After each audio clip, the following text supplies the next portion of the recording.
Okay, let's talk a little bit about this DE filter. Let's do a little maintenance, do a quick backwash on here. One of the most important things you want to remember before you backwash your filter is that you do not want to touch this valve with the pump running. The pump needs to be shut off.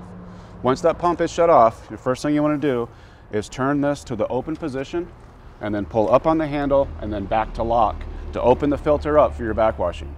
Once you've done that and you have your backwash line set up to drain to the proper draining area, that's when you go ahead and turn your pump back on and get that pump flowing.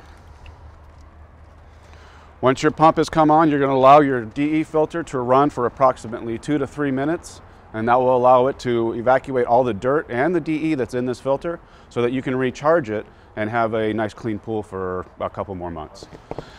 As you can see, once we get the hose up and running, it is now backwashing all of our dirt from our filter through the backwash line, and we have it hooked up to the clean out in the front yard of this house. This process will take about 2 to 3 minutes for your filter to be completely clean, and then we'll shut it down. Okay, now that we've backwashed our filter for approximately 2 to 3 minutes, we notice that the water came out clean at the end of our hose. We're going to go ahead and shut the pump off. Now that the pump is shut off, we can go ahead and put our valve back in the filter position.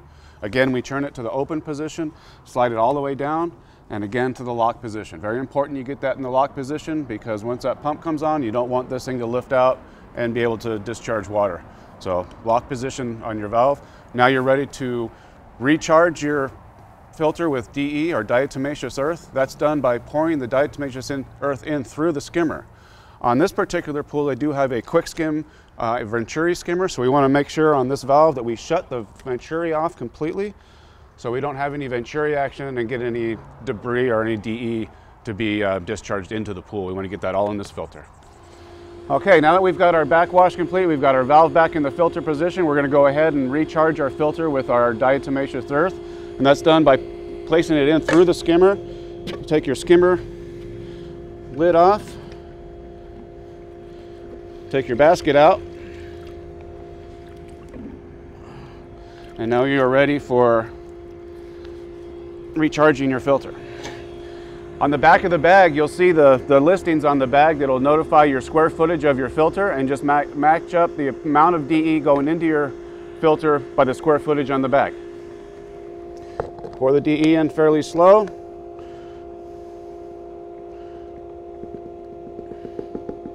Okay, now that we've gone through the process of backwashing our filter, we've put the DE in through the skimmer to recharge our tank.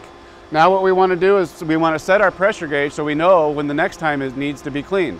And the way that we do that is we take the green arrow on our gauge and we line it up with the current pressure on the filter. The reason why we want to do this now is because this is now a clean filter. There's no debris in it. We just already recharged it. So this is our starting pressure.